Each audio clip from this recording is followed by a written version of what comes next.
Ladies and gentlemen, Binnall of America!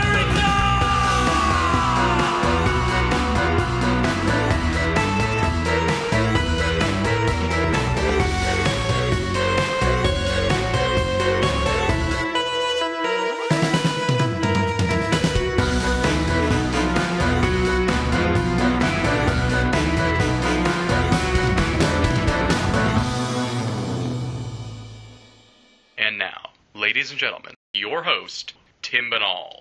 No commercials, no subscriptions, no network, no rules, and at the end of the day, my friends, no comparison. Welcome back to another edition of Binnall of America, the revival, all new episodes of BOA. And tonight's guest is a friend of mine.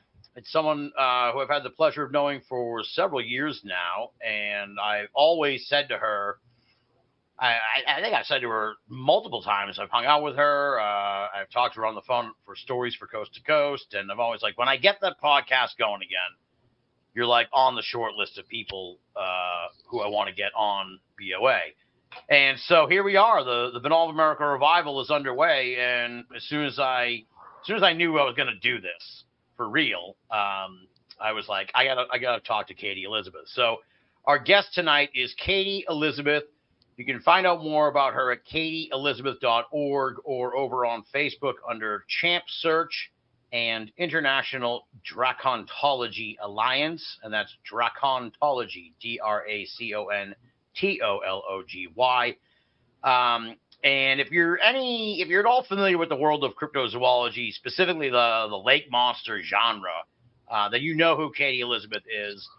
I have just a world of respect for Katy and what she does. Katy is, I'll go ahead and say it, she's the foremost Lake Champlain monster, aka Champ or Champy, researcher. She's the best. She's the top researcher out there looking at this creature. And it's not, she is so hands-on, folks. You're not going to believe this as we get into this conversation tonight.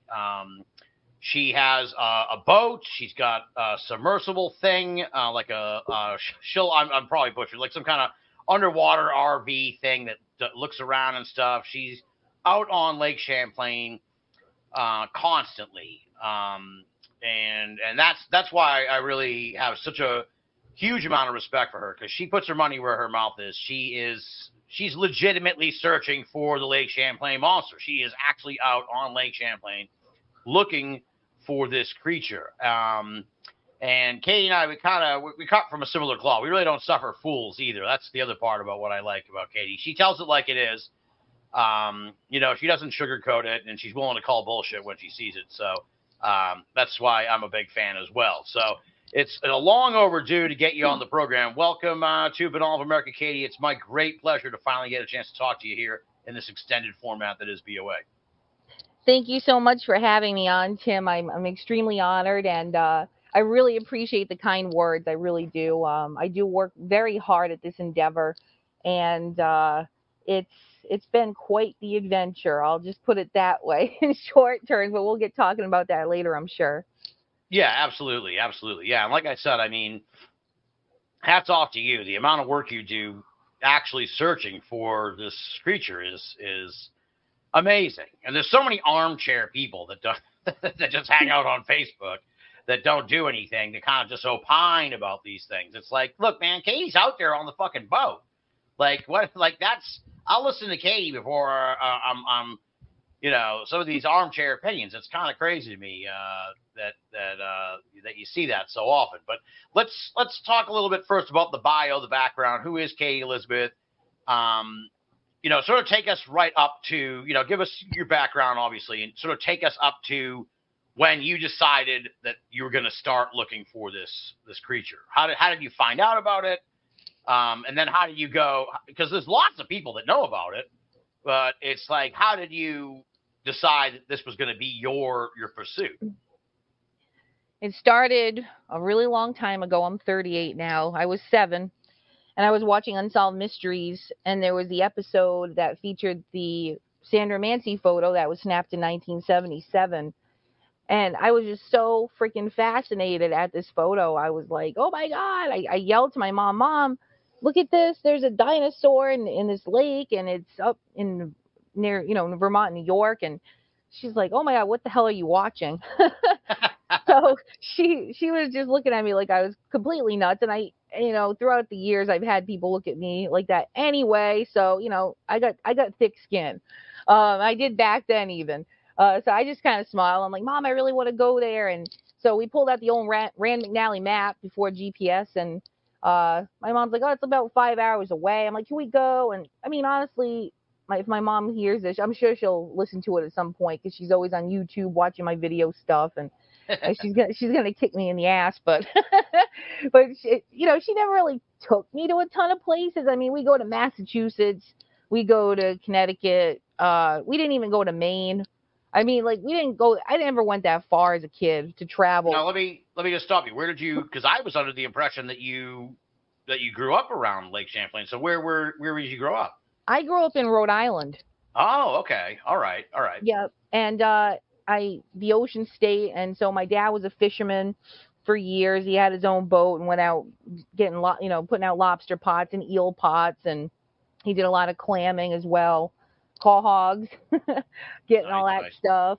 And so I guess the ocean was always instilled in me no matter what. I mean, going back in my ancient background, there's a lot of Viking and Balkan and all that stuff. So it's really interesting how your roots do follow you. Yeah, it is interesting. Some of the Celtic stuff as well. So, yeah, I mean, that's how I got into it at first. I mean, of course, I started as an armchair thing because I was just a kid. So I went to my local library at my school and I said, hey, do you have any books on Lake Champlain? They're like, what? The librarian looked at me again like I was crazy. And I said, yeah, our own Loch Ness Monster. And she's like, well, we got Loch Ness Monster books, and we do have one book on Champ, which was Champ Beyond the Legend by Joseph Zarzinski, who was an investigator years ago. So, yeah, I took that book out. I read all I could on Champ, on Nessie, on Ogopogo. Those were the top three lake creatures that you heard of at that time. Mm-hmm. Mind you, this was, oh, God, how old? 7, so 1992. So at that time, those were the main books that were out there in the library.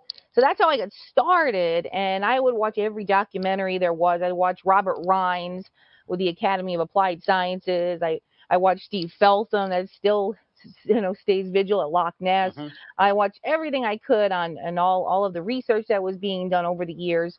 And I said one day, and this is in my book Water Horse of Lake Champlain, The Search, in one of the chapters, and I said, I'm looking up at the sky one night, and I was sitting there, and I made this wish, and this star, a shooting star, went across the sky, and and this is the truth, and this is what I have in my book.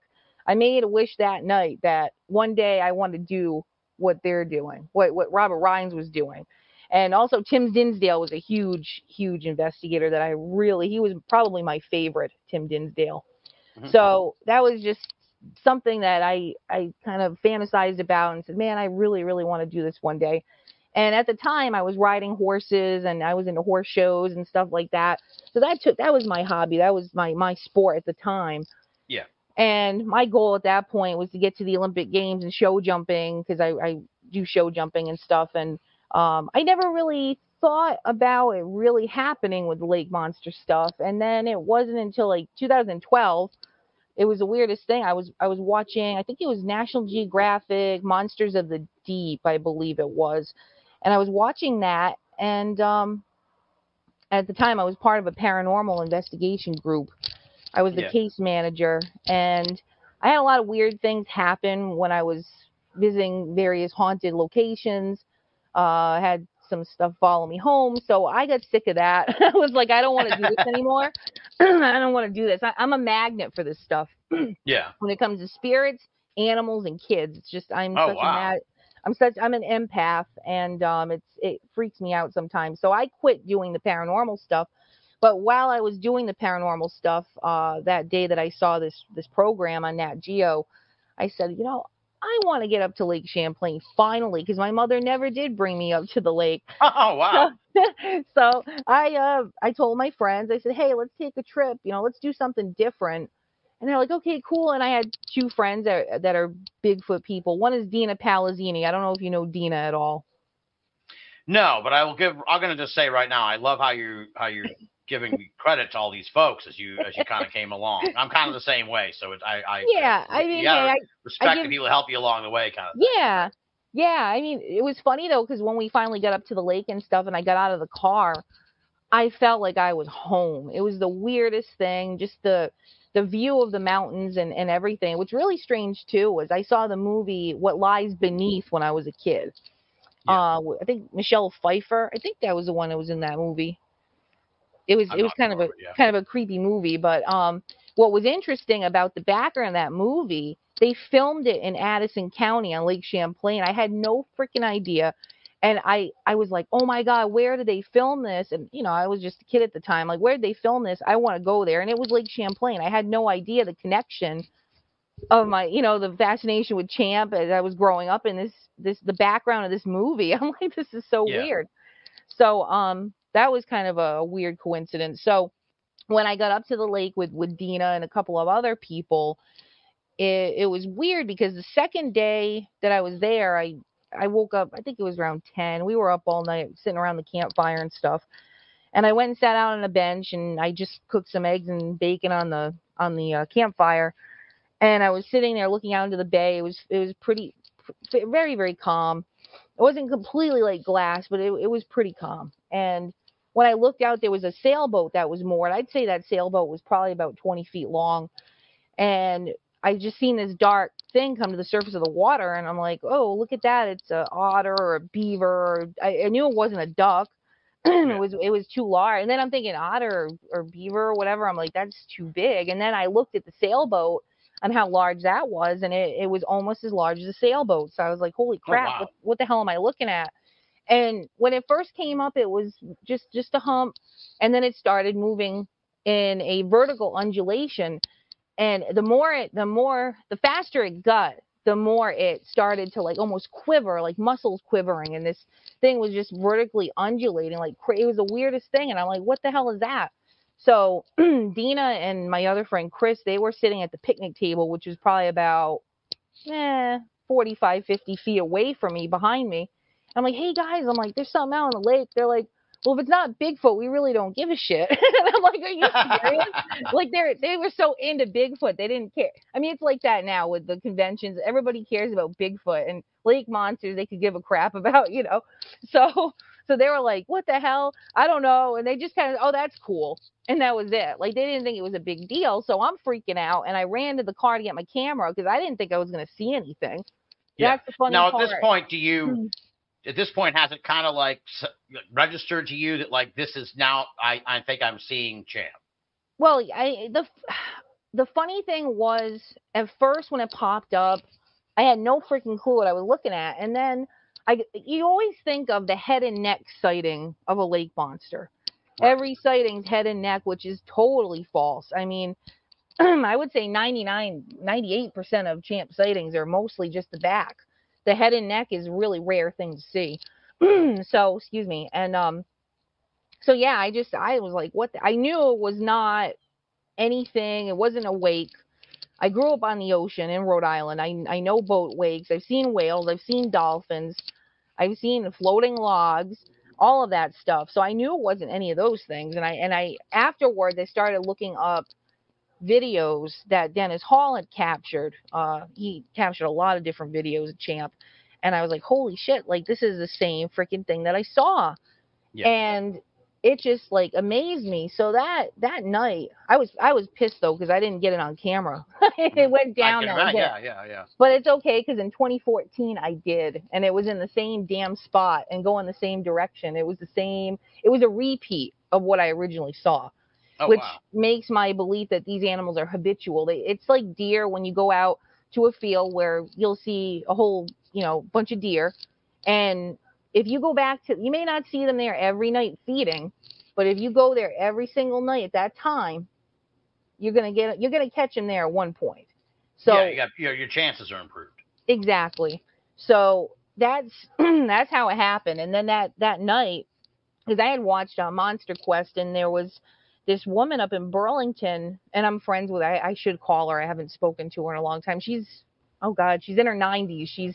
But she doesn't act like it. She acts like she's 25 years old. She's got so much piss and vinegar. I love her. So yeah, like she had a sighting of 2 of them that were underneath a light pole at her boathouse. And she was in the house at the time she lived there. And then later on they moved into another house, but they still kept the boathouse and rented out boats. And I rented a couple little rowboats from them and kayaks and stuff. But when she was looking, the dogs were barking because they had a couple of beagles tied out. And the dogs were freaking out, barking. And it was like 2 o'clock, 3 o'clock in the morning. And she's like, what the hell? She thought maybe someone was coming to steal one of the boats. Because I guess they did have people steal from them often, which is kind of sad. Yeah, that's rough. So yeah, she was looking out and she saw these 2. She goes, they look like dinosaurs. I said, what the hell am I looking at? And she described the long neck, the long streamlined body, walking along. And I asked her, I said, where did they come from? And she says, they came out of the woods and they came up to the light. I'm like, they came out of the woods? I'm thinking that's freaking weird. So I looked at a Google Earth image of where the boathouse is. And behind that, it is at the mouth of the Winooski River, which is a great place for these animals to feed. You got a lot of fish coming out of the river, the mouths of the rivers. So what was really interesting was behind that, there is a massive swamp. And she said one of them, the bigger one, it looked all moldy to me. She goes, that's all I could describe it. It looked moldy. I'm like, that's weird, but like a blackish color, which you can make out in the light and stuff. And she's like, but that bigger one looked kind of moldy to me. And I'm like, that's weird. And then I started thinking about it, going out and doing research and just studying the ecology around Lake Champlain and stuff, looking at the turtles that are out there. They're covered, a lot of them are covered in duckweed. The green duckweed that floats at the surface. And when they come out of hibernation, a lot of snapping turtles have that duckweed and moss and stuff stuck to their carcass. So it's really, I think that's what it was. I think this animal was covered in this duckweed, and since it's older, it's been going out in the swamp longer and stuff. And the younger one, she said it was like more of a brownish, blackish color. It was about the same color, but she said it didn't have that green stuff on it. Yeah. So that was a really interesting report. And then it was like a couple weeks later, they came back. And she said when I got interviewed by the people at Monster Quest, she goes, I told them about, seeing one under the light pole. I'm trying to think if she said that she saw 2 at that time. Yeah, she did. But then the second time, she goes, I just told them I saw 1. She goes, it was the same 2 that I saw the first time. She said, I didn't want them to think I'm completely bonkers, Right.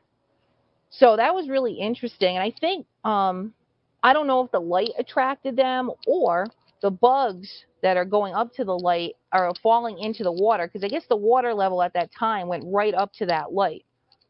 Wow. And so the bugs falling into the water are going to attract bait fish, and they do feed on fish. So, I mean, who knows?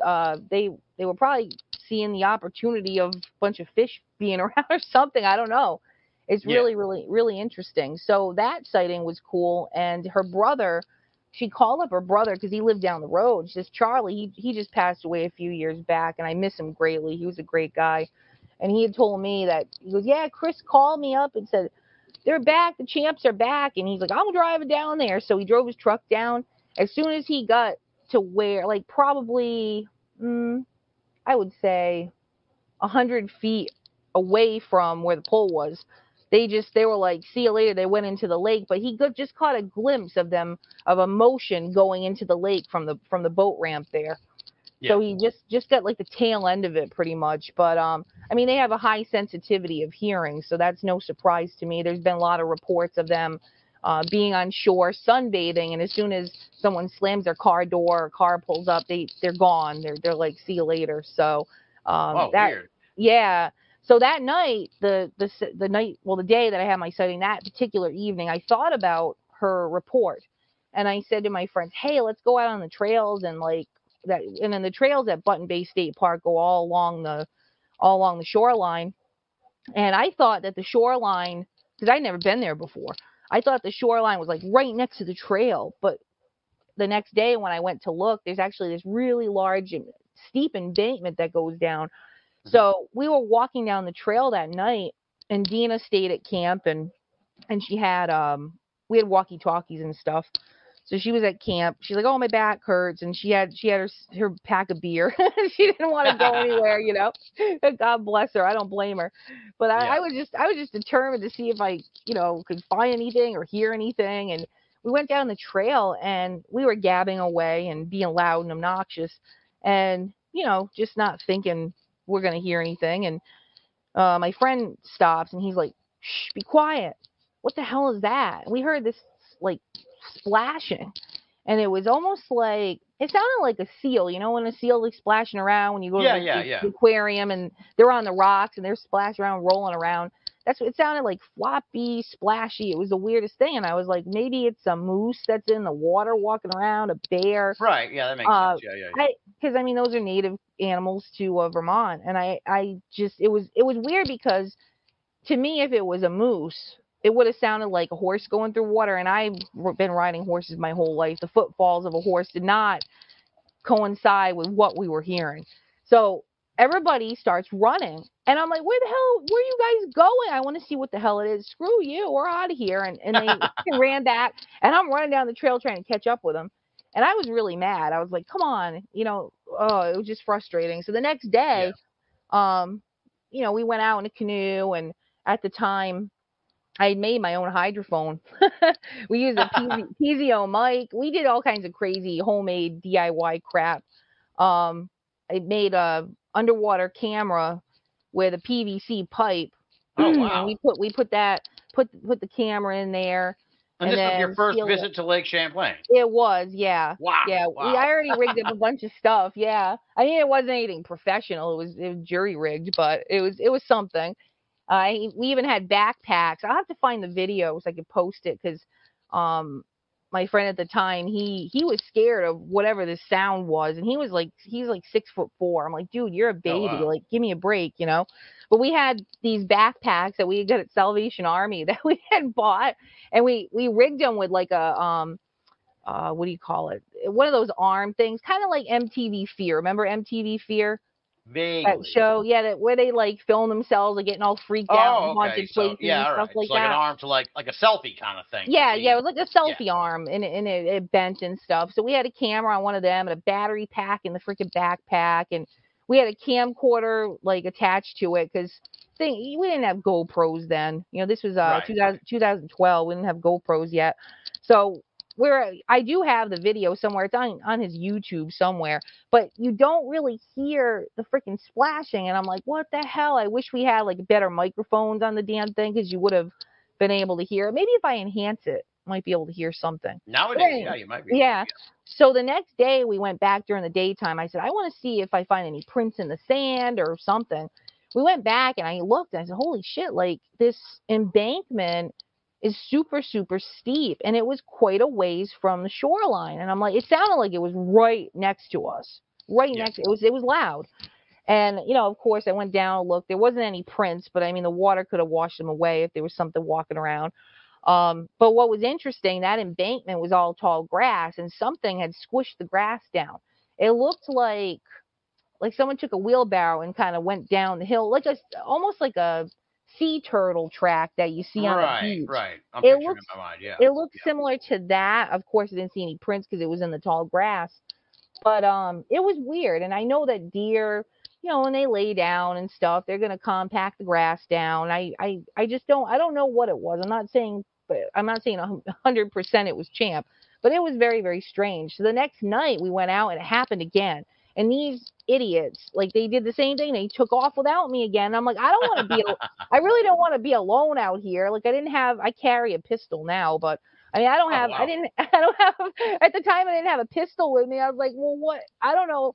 I mean, if it was like a freaking bear or, I don't know what the hell's going on. Yeah, you don't know what you're going to encounter. Yeah. No. Yeah, exactly. So, I don't know. It was crazy, but, that was a weird experience. But yeah, that was my first sighting and my first strange on land experience that I had. Wow. So that really, it changed my life, man. Like, it just did. And I'm like, there's definitely something to this. And I look back at just watching Unsolved Mysteries, and I'm like, I am so glad that I saw that Nancy photo on that show, because right, exactly. My life, I could be some doctor or lawyer and all that cool, that would be cool, but I'm living my dream. I'm living what I want to do, and Yeah, I mean, exactly. Yeah. you can't get better than that. And it's just it's a lot of work, the stuff that I do. And a lot of people are like, "Oh, you're so lucky. I'm jealous. You're out there doing this." I'm like, "Dude, you have no freaking idea. Like, Right. I've Yeah. got a boat and stuff breaks on the boat. Your equipment breaks. It costs tons of money. And you're out there in 90-degree, 100-degree heat sometimes. I've gotten heat stroke quite a few times. I mean, there's a lot to it. And it's not just TV crap. Like when you watch, Josh Gates. I love Josh Gates. I met him in person, and I was also on his show Expedition X at one point. But when people are filming, TV's TV. They do go out and look, but it's kind of like, it's scripted. Right. It's Right. scripted. I mean, as far as doing television programs, though, my biggest rule is I do not ever, ever fake anything. And if they expect me to fake something or lie about something, I tell them to pound sand. I will not Right. do that. I take Yeah. pride in my work, and I work way too hard to make up a bunch of crap for hits, views, whatever. I'm a straight shooter, and I know you are too, and that's why I think Yeah. we get along so well. That's what I was saying when I introduced you. All right, so that kind of this is amazing because we that was a lot more involved than I than I expected. So you had this incredible experience. So then what when so when were you like, okay, now I'm done with the ghost hunting. I had this experience. I'm gonna go and actually go and start searching for this creature, because like you and Steve, very kind of similar to the Steve Feltham story in a way, where it's like he became so taken by what he saw that he moved to Loch Ness. It's like that's pretty much kind of what happened with you. You had this experience, and then you became a champ searcher. Yeah, it was funny. My dad used to, when my dad, like I said earlier in private conversation, my dad passed last October, and my dad was always, he swore like a sailor. He was a sailor in a way. He was a fisherman at one time, and he told me, "Girl, you got more balls than a Christmas goose." I'm like, "Dad, really?" But yeah, I mean, I just I try not to do. I mean, I don't want to do anything half-assed. I mean, Right. I want everything to the point, and I'm very, very particular about who I work with and how I do my protocol and stuff like that.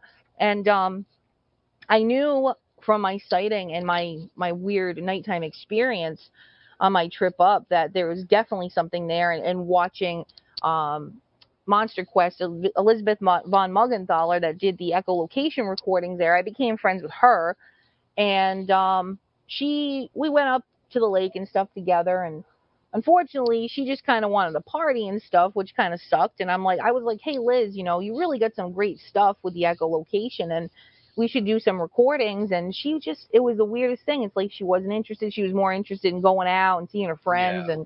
And because she grew up on the lake. And so it was like pulling teeth to get anything done with her, unfortunately. So then she had said to me, she's like, I said, "Well, I'm going to start doing recordings because this is a shame that you didn't continue this."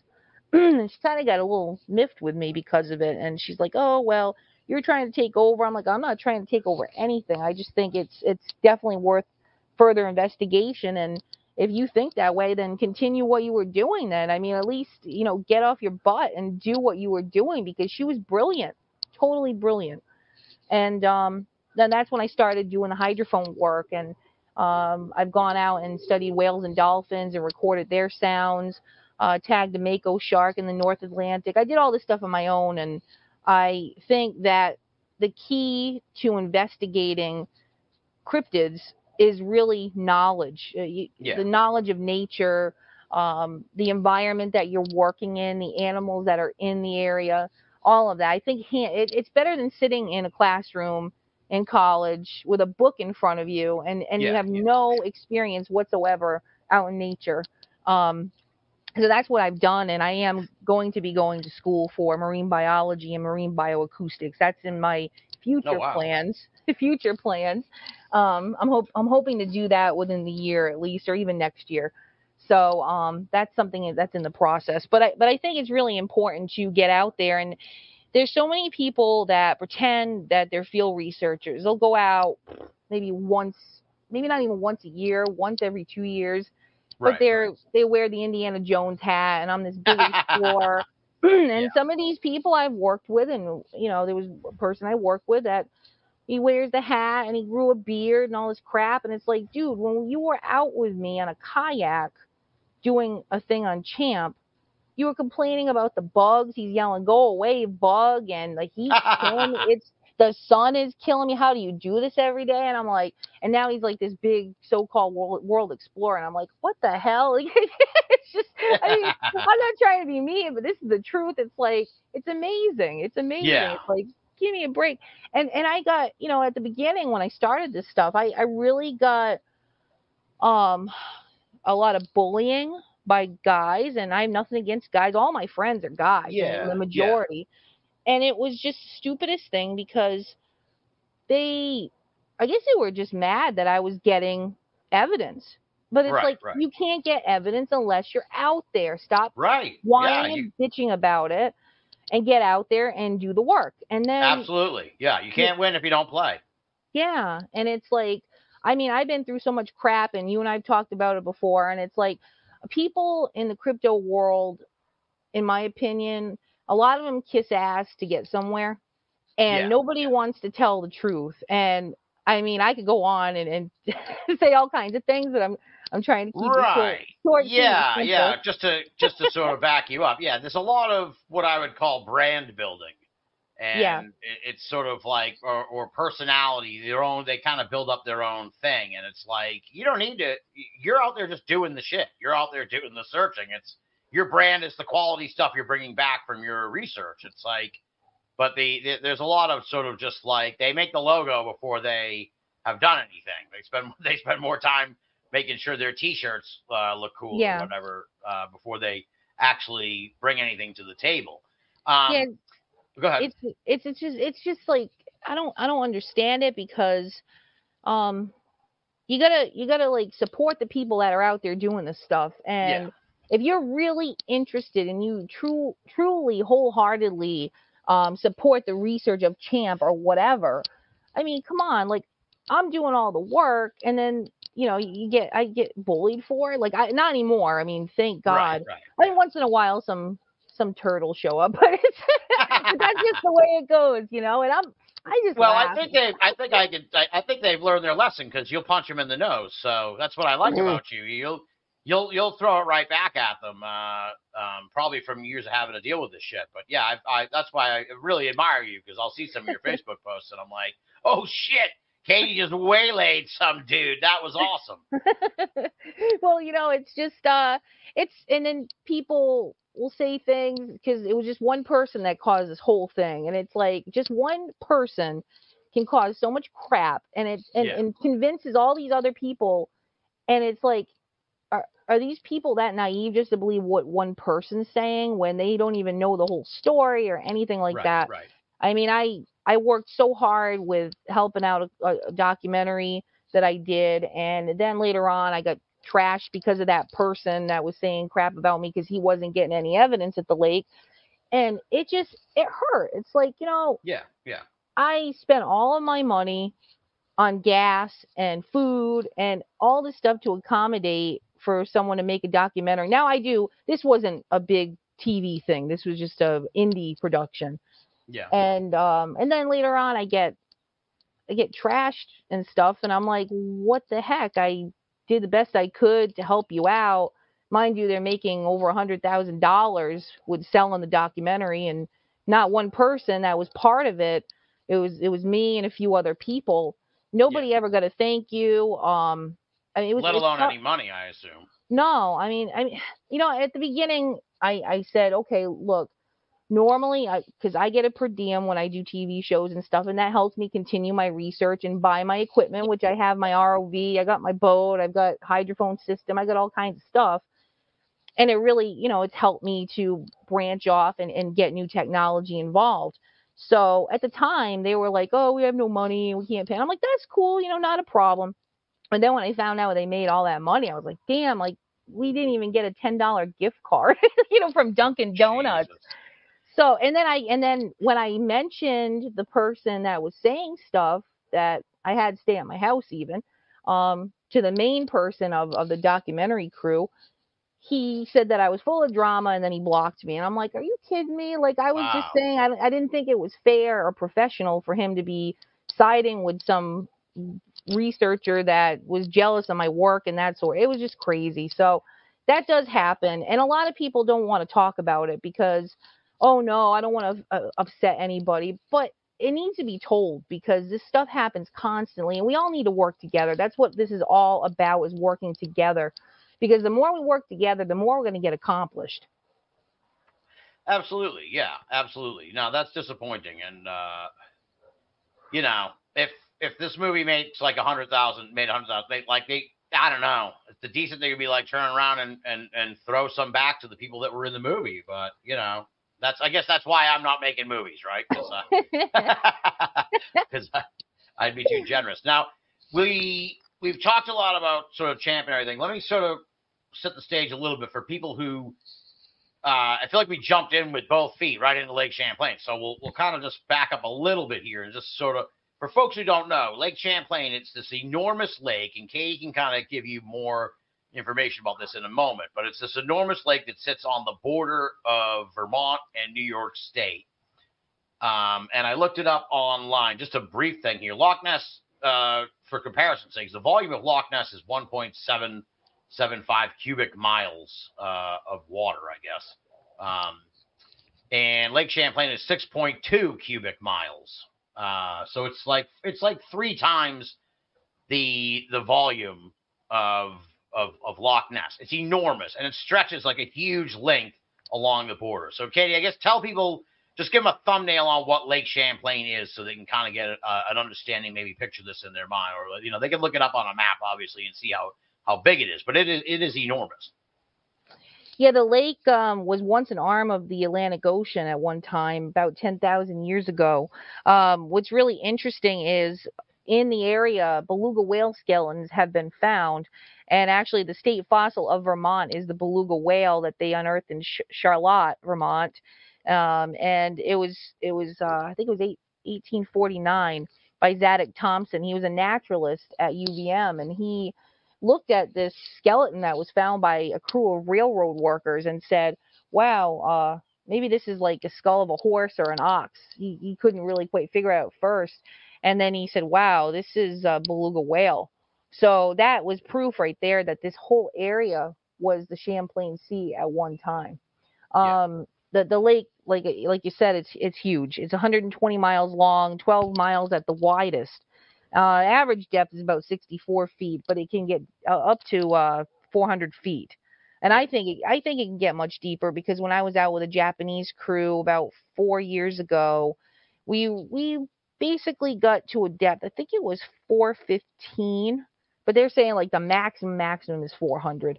But there are caves and tunnels and stuff like that. I know for fact because a friend of mine, scuba diver, had been over near Split Rock, which is called the Narrows on Lake Champlain, and was diving, and he went into this type of cave, and then he dropped down into another cave, and he got down so deep he started running out of air. And I'm like, you got to be crazy as hell to be going down that deep. I mean, that's just nuts.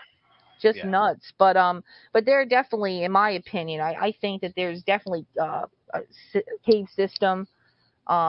There's so much adversity of that lake that when I have my sonar on my research boat Kelpie 2, when I look at some of the areas where there's been sightings, there is a lot of ledges.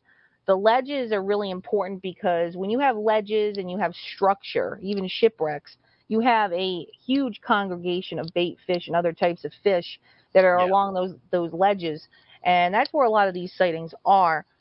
In particular, I don't ever really tell like where I got my sonar and all that stuff, because there's the law that I actually wrote in New York State to protect these animals.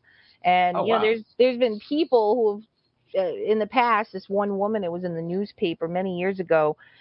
She had seen something come up and she had her shotgun and she shot at it. Well, later on, a big sturgeon It was a sturgeon washed up on the shore. So I mean, she didn't know the difference between a sturgeon and champ, and I know for a fact that there are some sightings that could be mistaken for champ, because sturgeon are very freaky looking fish. They have scoots on their back, and they have these bumps, and champ also has these kind of bumps on their back as well, but the coloring's not the same. Sturgeon are gray. Champ is known to be blackish brown in color. And also, sturgeons don't have a long neck. I mean, some of the head and neck sightings that are very, very rare, or the on land sightings that have occurred, definitely not sturgeon. So, but I can see if someone's not familiar with sturgeon, could definitely mistaken that for something totally unknown. Yeah. And so this lake monster, it had been discussed by the Native Americans, from what I understand. There have been sightings. They had kind of talked about it. What would you say, when did it kind of become part of the cultural zeitgeist, if you will? When did it become, was this with the Mansi photo, or was that prior to this? Or like, whenabouts would you say that, like, people, it became kind of like, again, part of the zeitgeist, part of the local culture, where it was like, all right, this is, we might have a lake monster here, kind of thing? Well, I would say probably the biggest, how would I put it, pandemic of champ was back in back in the 1800s. Okay. The 1800s was like a huge time. There was a lot of sightings of champ back in the 1800s. There was a railroad crew in 1873 that had seen an enormous serpent, they said, with bright silvery scales. And there's been so many reports in the 1800s. There was another one. Okay. It was called the steamship WB Eddy, encountered champ by running into it. So that was that was a crazy encounter. There was a bunch of tourists on board that were freaking out and stuff like that. So I don't think that champ had his radar on right that day. So I don't know what the hell was happening with that. And then P.T. Barnum actually offered a reward of $50,000, which is a lot of money back then in 1873, for the height of the great Champlain sea serpent to add to his Mammoth World's Fair show. So that was really interesting. And I'm so glad that Champ's protected now, because we don't need any P.T. Barnums around. He sucked, you know? Like, yeah, exactly. But, I mean, honestly, when there's been cases of people going out and trying to search for these animals and stuff, and over at Loch Ness, there was one guy, and I'm trying to think of his name, but he even suggested that he was going to throw in a stick of dynamite to try to kill one. And it's like, what the hell are these people thinking? So yeah, that's kind of crazy. Yeah. And all right, so you're saying the 1800s, it was like that's kind of when it became part of the cultural fabric. Absolutely did. Okay, yes. That makes sense. All right. Okay. Well, instead of talking about the historic stuff, I want to talk more about your experiences, because how many times would you say you've seen this creature at this point? Well, it's ballpark. Well, you know, it's funny because we're looking out on the lake. I've seen a lot of weird stuff, you know, and I'm like, it's probably them. But, you know, definitively, I could never. I have got some videos of like weird disturbances and crap, and I just never put them out there because it wasn't definitive. It wasn't solid enough for me to go and say, hey, it's definitely a couple of champ animals or whatever. I mean, I got my sonar images back in 2019, so that was twice. Then I got my video in 2014, so that's 3. Then my first sighting was 4, and then the latest one was last September 10th of 2022, when I got the video, sonar video.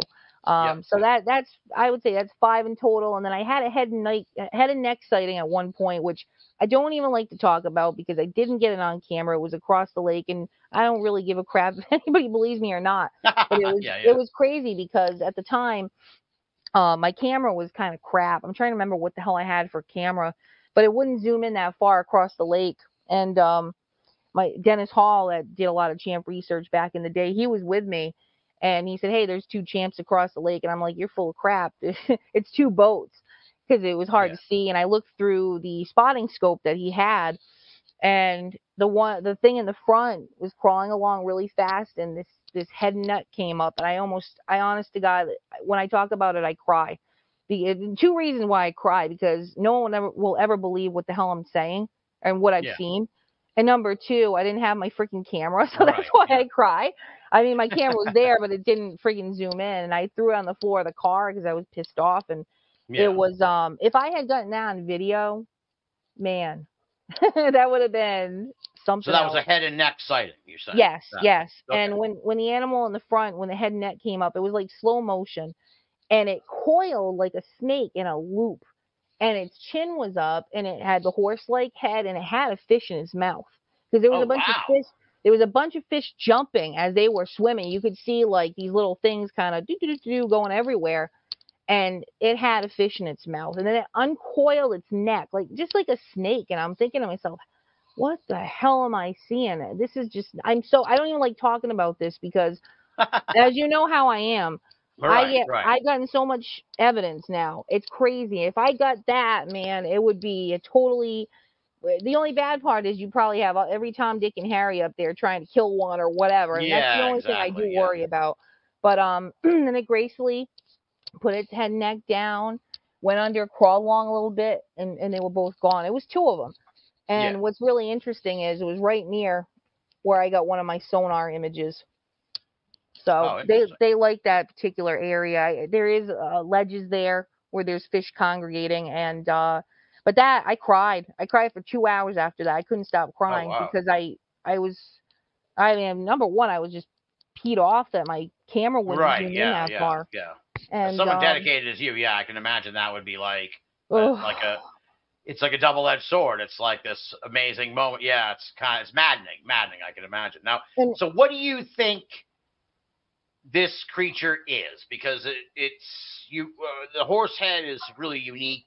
So you think it's sort of a unique, yet to be discovered aquatic creature, essentially?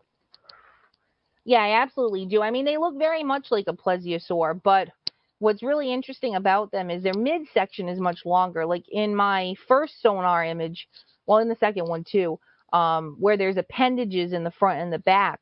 There was one laying on the bottom. Well, they were both laying on the bottom in the first image, but one of them's kind of blurry, but the other one's just completely still, and you can see the nostrils and these horn-like protuberances on top of the head. And what's interesting about that, every depiction I've ever seen of the horned serpents that the Native Americans talked about, they usually have pointy horns like a goat. And I'm like, that looks stupid, you know? And when I saw this, it matched up with the head and the neck that I saw above the water, and that's how I knew. And all the reports together, you know, you take all of these things and you put them together, it's pieces of a puzzle. And I was just like, you got to be kidding me. This is crazy. I mean, I kept reanalyzing this image over and over again, and I said, oh my God, it's crazy. And like to see the appendages in the front, like I think they have webbed feet. It looks like a clawed webbed foot, kind of like an alligator or a soft-shelled turtle. They kind of have they have digits in between their webbed feet. Yeah. So yeah, I mean they're very much like a plesiosaur, but they have a longer midsection, more of a rigid jawline, and a horse-like head. Plesiosaurs really didn't have a horse-like head in appearance. But they're very similar also to a mosasaur. If you look at the mosasaurs, they had those web-type feet and a longer neck, but not quite as long as what Champ is. So whatever these animals are, I believe, number one, they're ectothermic. They take the outside temperature to sustain their inner core temperature, which is what turtles, frogs, amphibians and reptiles do. So I'm leaning towards more of a reptile, because there have been sightings on shore of them sunbathing. They're trying to take in that warmth to sustain their inner core temperature. And whatever they are, they're not in our known fossil record. I've gone through all kinds of literature and books of fossils, and you name it, they don't match up with anything. They don't match up with anything. And there's certain features of the plesiosaur and the mosasaur that they do. So the echolocation is something that mammals normally give off. And like I said, I've done a lot of research with whales and dolphins and recorded their sounds down here in Florida, where I am most of the time now in the wintertime, because in the wintertime on the lake is not fun. Can't go on the lake, I mean, I've gone out on the ice, and I did a show for the Science Channel, and I'm like, you guys want to film now? This is crazy. So I said, all right, I'll make the best of it. And I went out on the ice because I do like to ice fish, and I fish all the time on the lake. And I went out with my hydrophone and my underwater camera, and had an ice auger and rev that now, up. Does the hydro, like, what is that? Have you, what would, I guess, what would constitute sort of evidence in a way from a hydrophone? Because, like, look, I wouldn't know what the hell I'm listening to if you were like, all right, Tim, the hydrophone's going here, put your ear in, and I'd be like, I don't know what. So what are you looking for? What are you listening for when you put the hydrophone in there? What are you trying to detect? So this is how I started with the hydrophone. So hearing the original recordings that Liz von Muggenthaler had gotten back in 2003, I think 2009, she got quite a few. Listening to those, it was echolocation. So very similar to killer whale or beluga whale, which is interesting because beluga whales were in that area when it was the Champlain Sea. So I was listening for those kinds of sounds. And then also I did a lot of my own studying on the fish in the lake and the sounds that they make. So you have freshwater drum, sheephead is another name for them, and they make kind of a grunting noise, just short bursts of grunting. So you have those kind of fish. There's other kinds of fish that make like a clack clack noise. You also have man-made sounds like fish finders. A fish finder will do like a ticking, like a clock, tick, tick, tick, tick. Okay. So I did all this studying on all of these sounds in the lake, and to distinguish the difference, and studying spectrograms, which is a graph that shows you the difference between echolocation, the different hertzes. There's a lot to it, and I did a lot of studying on that to aid in my research on the lake and the whales and dolphin stuff. So on the spectrogram, when I got my 2014 recording of echolocation, it was funny because it was kind of like a purring type of noise, like brrr. And I'm like, what the hell is that? And at first, because I was out on the boat and everything, I had thought maybe the bimini top, like there was a little slight breeze. I thought maybe the bimini top was making that noise, like a vibration or something. And it wasn't the bimini top, and there was no boats around us. And like I had mentioned to you before in private conversation, what's really amazing about all the research, the data that I've collected, is everything's been analyzed by experts and stated authentic. So it's like nobody can argue with that. It's just one of those things where you have to do a lot of studying on bioacoustics, marine bioacoustics, and the sounds of man-made things like boat motors. They're noisy as hell. That's why you never want to tow your hydrophone with your boat on, because you're not going to hear anything. Right, what's the point? Yeah, exactly. They recently did that at Loch Ness. That's another story for another time. But, that happened during the big search, huh? Yeah, that did.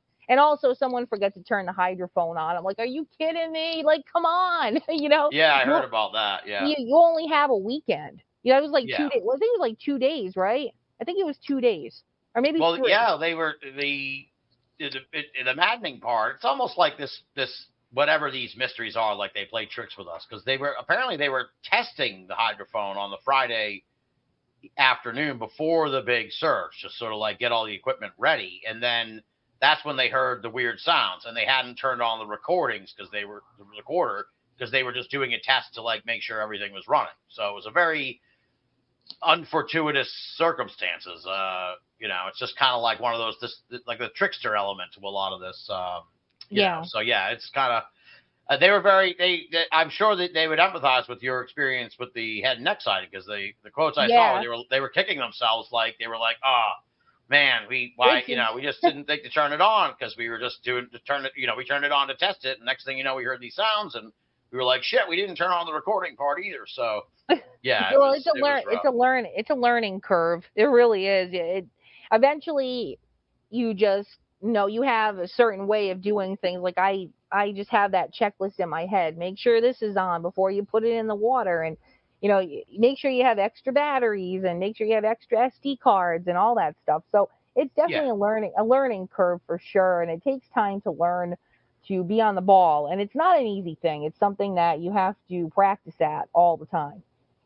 Now let's talk a little bit. Now we'll put a link up for people who are.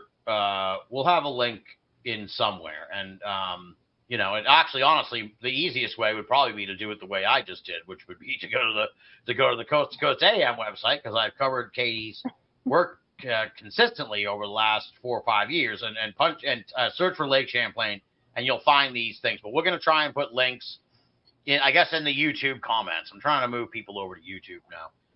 For Binnall of America, but and for the people listening on the podcast feed, go to the Binnall of America website. We'll have the links. But let's talk a little bit about these sonar images. I'm looking at the one from 2019. I'm sure you don't. I assume you don't necessarily have to pull it up right in front of you because you know what it looks like. So yeah, it's kind of it's this sort of layer of coloration, and then within that layer of coloration is sort of like a snaky looking thing. That's my bet. Okay, so tell me, what am I looking at here in this sonar photo? Okay, so the bottom of the lake, because I use sonar all the time, especially for fishing too.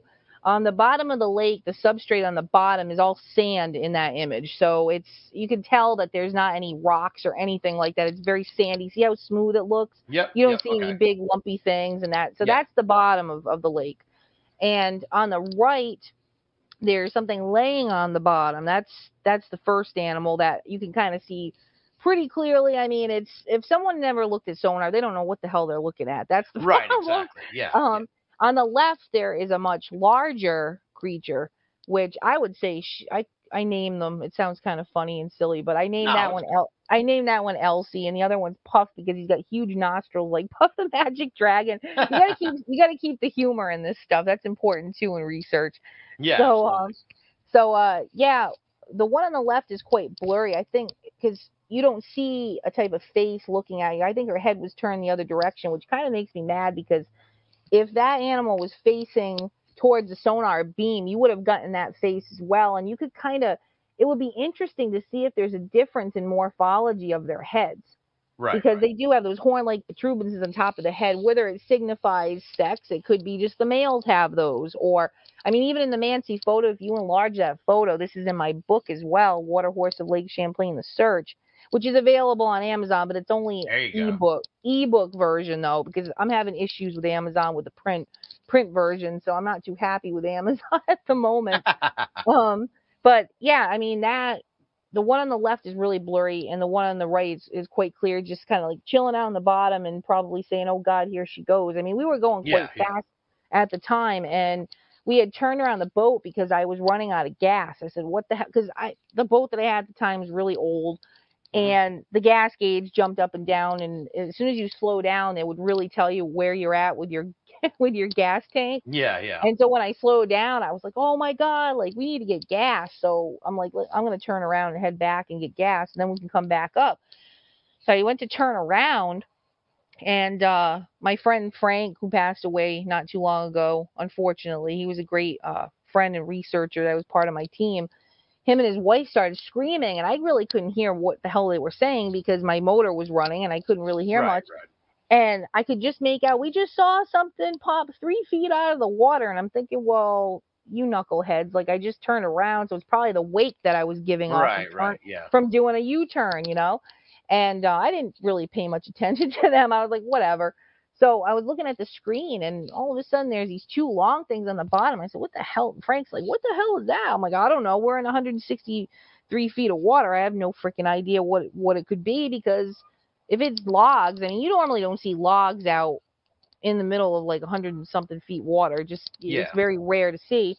So I said, well, I'm going to take a screenshot of it, and I was too concerned about running out of damn fuel out in the lake. Right, yeah. So we took that picture and stuff, and we headed back, and then Frank was like, I don't really feel so good. Can we like go back out another time? And I said, sure. And I went back home, and I mean, I went over 64 other images before I got to that one. I said, oh, I'm going to try to find that weird thing that we saw. And when I zoomed in, I was just like, you got to be kidding me. Holy crap. I mean, it was the same shape of head that I saw in that site. It was the same shape of the head in the Mancy photo and the Bodette footage. It was the same freaking thing. And I'm like, wow. And then I look and there's these appendages in the front. It's not pareidolia. There's no friggin' way. I mean, it's it's just It's definitely crazy. something on that. Yeah, there's definitely something in that picture. And it's wild. So I ended up going back a couple weeks later and stuff because the weather got kind of crappy, and around September time the weather can be a little unpredictable on the lake. So we headed out. I went with another friend of mine out on the boat, and I said, hey, let's head up to, because I mean those images got all over the web and stuff, and on the news and everything, and people are like, oh, it's probably logs on the bottom, schools of fish, and it's like, dude, I know the difference. I've seen everything in the lake. I've got images of shipwrecks in the lake, and remnants of shipwrecks that nobody even knew were there, which is really interesting too. So what had happened was I went back to the spot, and guess what? The logs were gone. they swam away. The logs swam away, and that was awesome. That we went to that location and they were completely gone. So obviously it wasn't freaking logs. And then further up the lake, I saw something on the screen. It was like this huge bait ball of fish, and it was spreaded out. And I'm like, what the hell? And it was just really strange. And then I saw these two things on the screen. My sonar at the time was really small, and you got the sun glare and stuff. So I couldn't really see that good. I said, anything weird that I see, because I can't make it out on the screen until I get it home on the computer, and then you blow it up and you can see the detail. I said, well, I'm going to take pictures of every screenshot I can if I see something strange. So I did that, and then going over those images, I came to that one, and it was them under the freaking boat. And I'm like, it was the same size, each one, two of them again. And this time, the one in the front, you could see this bubble. It was blowing out to the surface. And you can see the small bubbles coming down where it was diving down. And I'm like, you got to be kidding me. Like, they were further up the lake, and they were trying to get away from me. Or they could have been also, dolphins do this one thing where they will ride the bow of your boat. So, I mean, the bubbles and everything that the propeller's giving off, that's another thing where in Lake Okanagan I think it was back in the 60s or 70s. I'd have to check exactly, but there was a gentleman, Ed Fletcher, that was out on the boat with his daughter, and she was out swimming, and an Ogopogo was like chasing her, and she freaked out, and he pulled her into the boat, and he sped away, and he claims that he had multiple times where the Ogopogo went after his boat. And he attributed it to, he had electrolysis built into the boat where it gave out this, I think it was like a positive charge to keep, because I think it had to be a saltwater boat at one time, because obviously you wouldn't have this on there, but it would keep the barnacles from growing on the side of the boat. So this boat was, that makes sense. Was from the, it was stored at the ocean and used on the ocean at one time. So this thing that he had was putting off this positive electric charge, and he thinks that attracted the Ogopogo, and the bubbles from the propeller and stuff like that. So they could have been just following the boat. I don't know if they were trying to get away from me, or if they were following like the bubbles that my prop was giving off. It was crazy, and I was just like, why me? Why the hell did this stuff happen to me? But I honestly think, and this may sound stupid to some people, I think if you have good intent, things will come to you. Yeah. And especially with animals. And I mean, I have their best interest, or else I wouldn't have wrote a protection law for them. So it's amazing. It's amazing the stuff that I got in the echolocation. I got those sonar images. And then last year I got the sonar video, which you put on the Coast to Coast website as well. Yeah. So and that one kind of is, I'm looking at that one now. That one's similarly strange. It's sort of like this glowing, it's glowing because of the sonar. It's not, but it certainly is an odd looking thing. And like you said, someone who looks at it, who doesn't know sonar, like, look, I'm looking at it, I'm like, well, that kind of looks just like a fish. But it's like, well, Katy's seen fish.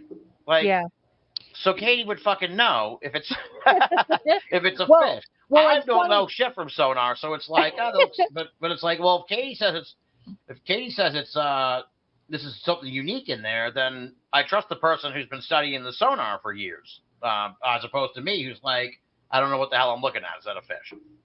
Well, it's crazy too, because like I have a friend of mine that lives in Scotland, and he does a lot of fishing. He hand ties flies for fishing.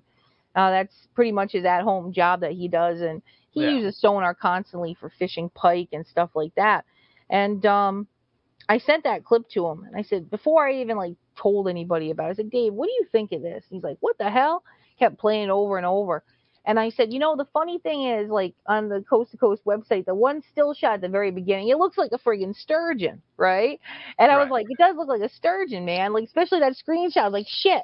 I was sorry, I'm swearing again. Damn it. No, that's all right. I'm a sailor. I can do that once in a while, I guess. But after that screenshot, if you play the video and you keep pausing it, it stretches out, it changes shape. And I have I'm looking at it now. Yeah. I got the still shot where it looks like that horse leg head again with a very narrow snout. And I'm like, that is just, it's because sturgeon do not change shape. I mean, they just stay their own shape. And I think Champ can change shape like that for their locomotion. In the first image that I captured of the two, and then the second one, they're basically, the one laying on the bottom on the right, he's more kind of like compacted together. But then in the second sonar, that's a smaller one, of course. The second sonar, you can see where it's like stretched out, and he's much longer than what he appears. So I think that they have that ability to stretch out. I mean, it's kind of like soft-shell turtles. There was one episode with Jeremy Wade. I think he was in Asia somewhere, and there was this giant soft-shell turtle, and they can get very aggressive. We got soft-shell turtles here in Florida, and you got to watch out for them because they look all cool and everything. And if you go to touch one, I mean, this video that they showed on Jeremy Wade's show, the thing lunged at him, and I mean, the net came out like 4 feet from where the soft shell was. Yeah. And it's like they're like an accordion pretty much. I'm watching the video. I'm sure you can kind of speak to this in a way, but it's frustrating because the thing swims and it swims right towards the numbers on the meter. So it's like I want those numbers because you kind of miss a little bit of whatever happens to it when it goes into the numbers. But it's definitely. Yeah, it looks like it kind of like stretches out and dissipates almost in a weird way. Yeah, it's really weird. And like my second sonar with them under the boat, the one in the back that's longer, the one I call Elsie, the pause button on the freaking sonar is right in the middle of her. Like the whole, you see the beginning, and then you see the stupid pause button, and then you see the rest of it just trailing in the back. And I'm like, damn it, why does this have to happen? Hey, at least I got the stuff, and I'm so excited about it. And I mean, I don't make up crap, as you know. You and I are straight shooter type of people, and I've got a lot of experience on the water, and I've had all this stuff analyzed, and it's amazing. So I'm really looking forward to next year. I did some research last week up at the lake. I'm still kind of going over hydrophone recordings to see if I captured anything, because a couple times I took the earbuds out and was kind of shooting the breeze with my research partners and stuff.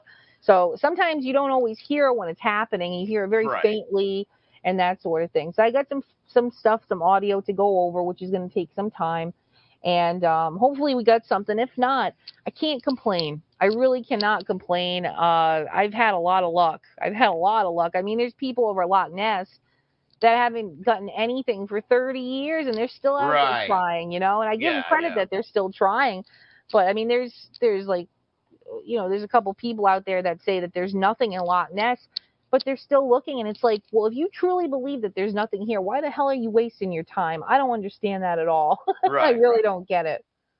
Now, talk a little bit. I heard about this a few years ago from Carac St. Laurent. He put out I think he put out a documentary on this, the Baudette film, and you mentioned it earlier. And it's like when he told me the story, I was like,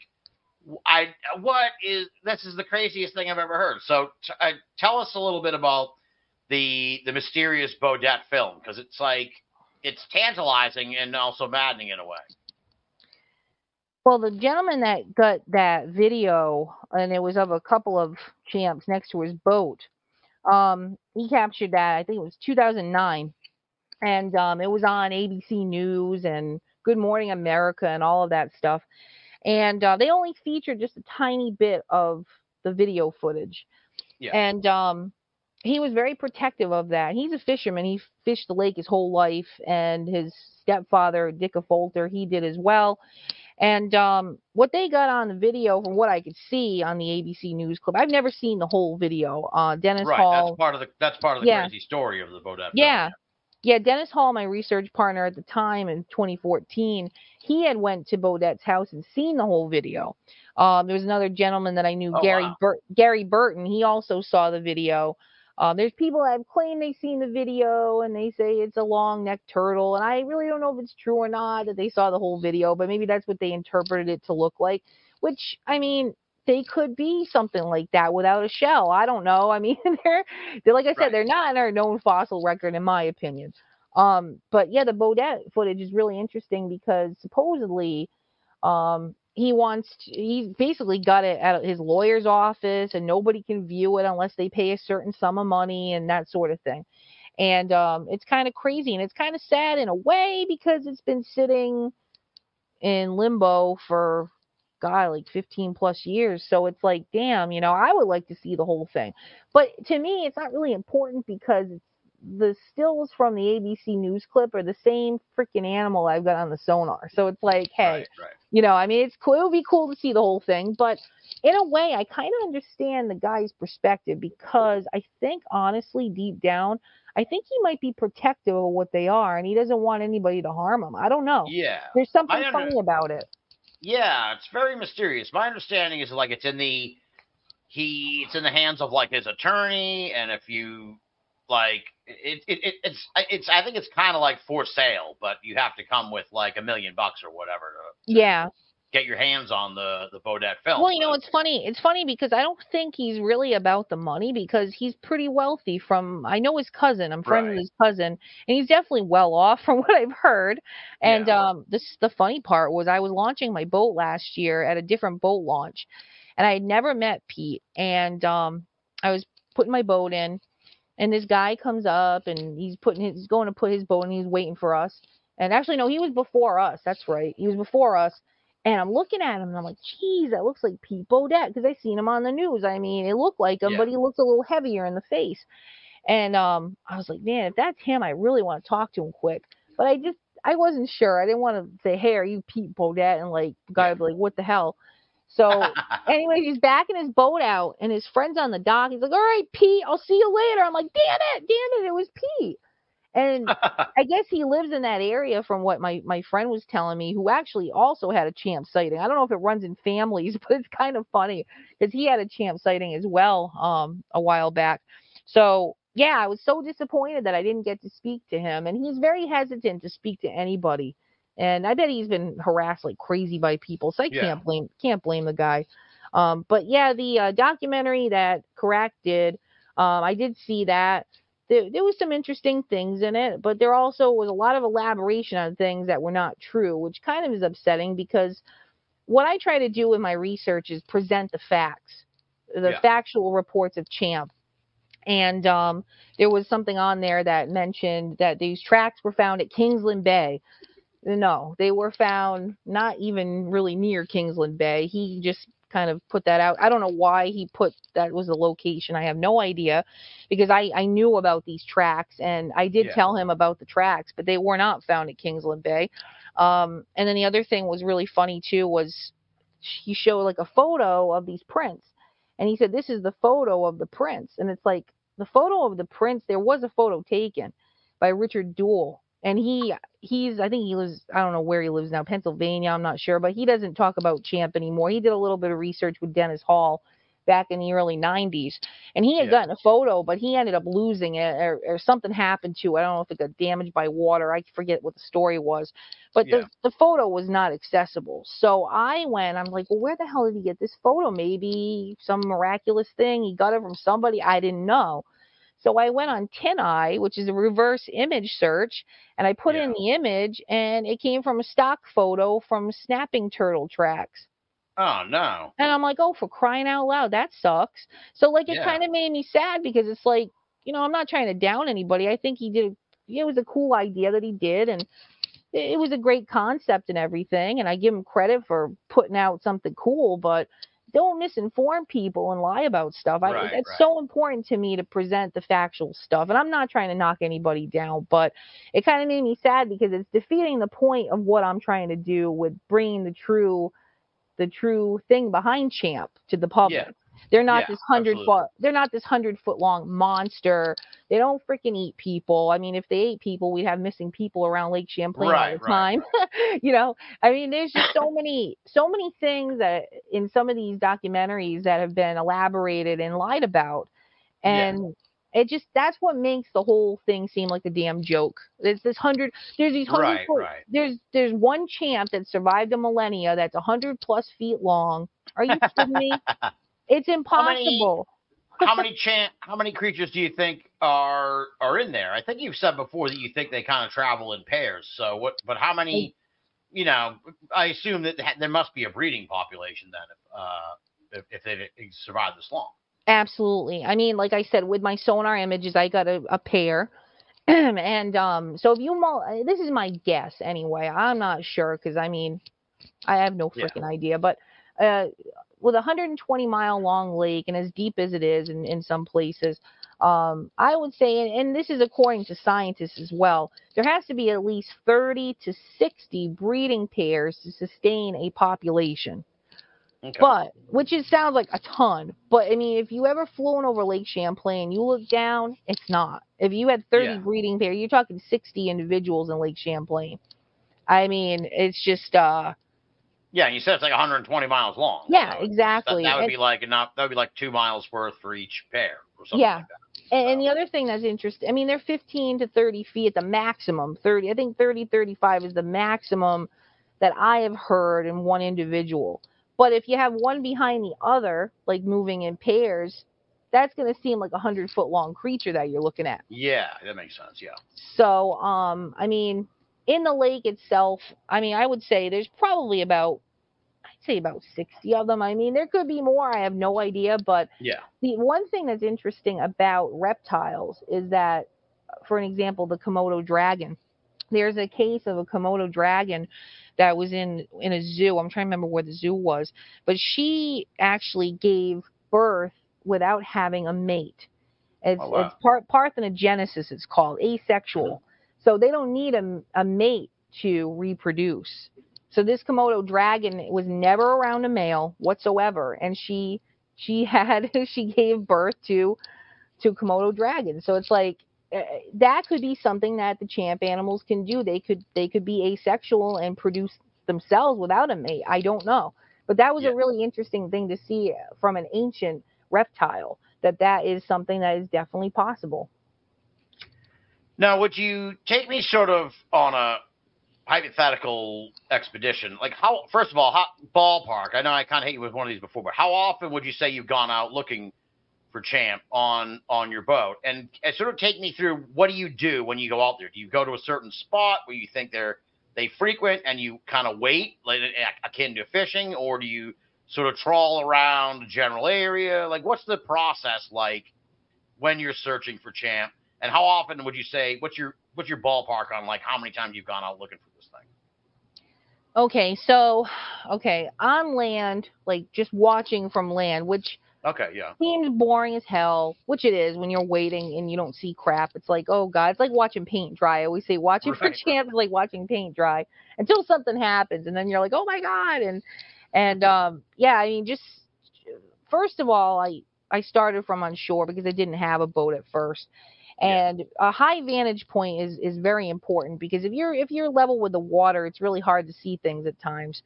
Mm-hmm. You have a lot of atmospheric haze, especially in the summertime when it's Champ season, from June until September.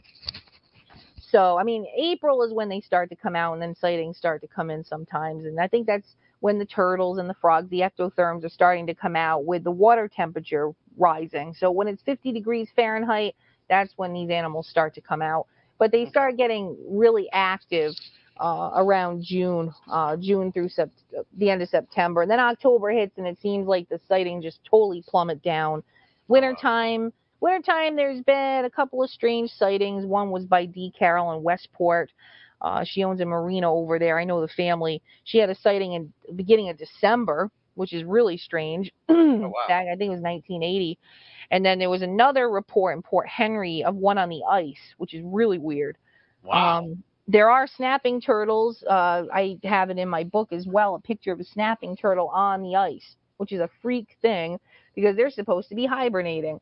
But scientists have figured out that turtles actually go into a torpor-like state where they just slow down, they're not eating, and they do move underneath the ice. So it doesn't mean they're completely hibernating underneath the ice. They could still be moving around. But yeah, sitting on shore, high vantage point, binoculars, a really good camera, and have it on a tripod, please. Because I'm telling you, like my 2014 video, we didn't have a damn tripod. And Dennis is holding the camera. I'm like, hold the damn thing still. And I cut out all the parts of us swearing because I'm like, turn on the camera. And he's like, it's on. I can't get on. And he's swearing away. And the clip that was featured on a lot of programs on Discovery and History Channel and stuff, those parts were cut out. But it actually adds to the authenticity. So I got to find the original tape where the swearing's on it and post it. But so starting out from shore and stuff, high vantage point, binoculars, a good camera. Mine's 85 zoom, so it zooms. I mean, I can get craters on the moon. It's amazing. Oh, wow. And so with a boat, the first thing that I do is I do a checklist of my equipment, make sure I have plenty of batteries, plenty of SD cards. I have to unload all of those because I have game cameras set up as well out in the swamps. And just a checklist. And the first thing that I do is go to a lot of the sighting locations where these animals have been seen. And I try to go around the same times that they've been seen. Like I was talking about earlier with seeing deer out in a field at the same time and just going in those areas where they've been seen at certain times. So I try to go around the same time frame during the daytime. And the first thing that I do is sit. I just anchor the boat and I sit and I throw my hydrophone in and I listen first. I don't do anything invasive or anything like that. I do keep the sonar running now because I have that live military grade sonar that does video. So just in case something happens to pass underneath the boat, and when the hydrophone's on, you can hear that ticking, but it's not going to interfere with any echolocation or vocalizations that are coming through because it's not that loud. It's just a light ticking sound. So first things, just listening with the hydrophone. Then I get my ROV out and get it down in the water, which is connected to my iPhone, and take video and see if there's anything down there. I mean, on the sonar, you're going to see if there is. And if there is something, that's when I would definitely send the ROV down. Unfortunately, I haven't gotten anything sitting on the boat yet. That would be really cool. But that's a hope for the future.